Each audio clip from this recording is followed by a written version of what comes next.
Kakalungkot po mga bossing isipin na yung nagsipag at tiyaga ka tapos ang ending kainin lang pala ng daga yung mga bunga.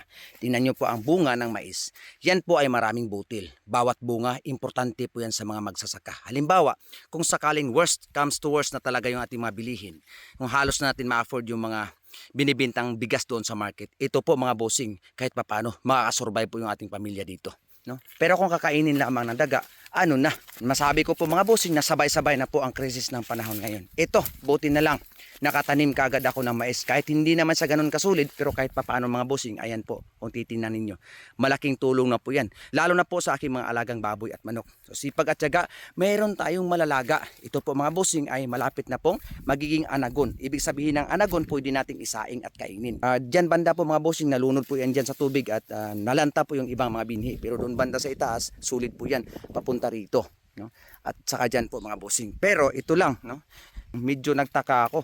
Bakit malinis naman yung paligid dito? Yung tubo dyan na pull out na, saka itong tubo dito na pull out na rin po mga bossing. At tingnan nyo po yung aking maisan sa loob. Malinis po yan mga boss. Glyphosate resistant po. Kahit pinakamatapang na herbicide yung ating spray, hindi po siya matatablan mga bossing. Ayan po mga boss. From Pulumulok, South Cotabato. Walang iba ang may-ari nito, si Sir Marvin Sor. Baka gusto nyo pong umabil mga bossing, mag-message lang po kayo sa kanya, Marvin Sor po. Ito po mga bossing, tinan nyo yung mga puso. Nakakatuwa. At ito po yung mga nakikita kong mga pinaghihirapan kong nakaka-inspired po mga bossing, nakakawala ng gutom. Yan, tingnan nyo po. O, pwede yan dyan pamamahayan ng daga. Pero kahit papano naman ay hindi ho nila ginalaw yung mga bunga dito.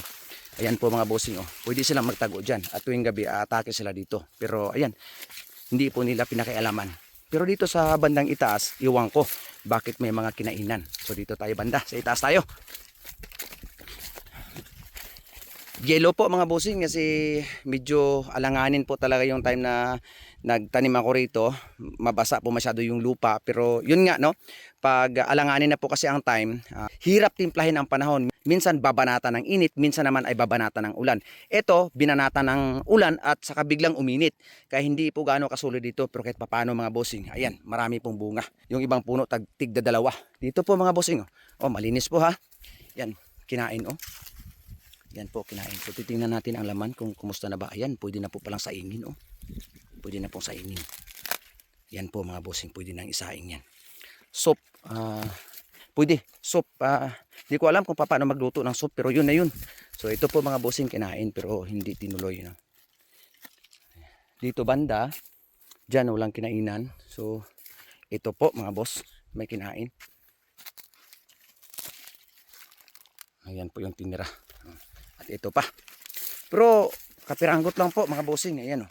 Ito iba na ang bumanat nito. Aso na to mga boss. Pag ganito na nilaglag na sa lupa, aso na po yan. Pag ganyan, aso na po yan. Yung daga, inaakit yan ng daga at dito lang po yan ngangat natin sa itaas. Pero pag nalaglag na sa lupa at ganun na ang itsura, aso na po yun. Ito, daga yan. Ito, daga po yan. Ganyan. Ito, daga po yan. Ganyan. So, tirahan nyo na lang ako mga boss ha. Huwag nyo na lang ubusin. Ano lang tayo? Hating kapatid lang tayo rito. Yan po. So, dito po tayo mga boss. No? Ayun. Ito mga ganito. Aso po yan mga boss. Tinumba. Hindi naman yan kaya tumbahin ng daga. Tinumba at ito, kinain niya. So, dito tayo banda. Krisis din ngayon. Kahit yung aso.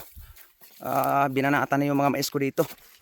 So, dito naman, so far so good naman po. Wala namang may kinagat dito. Yan ang laki ng mga bunga. Oh. Ayan po. So, ayan. Grabe ang bunga mga bossing. Nakakatuwa talaga. Ito yung price list. No? Na masaya kami mga magsasaka pag nakita na ho namin yung aming mga pinaghihirapan na ganito na. Ganito na siya.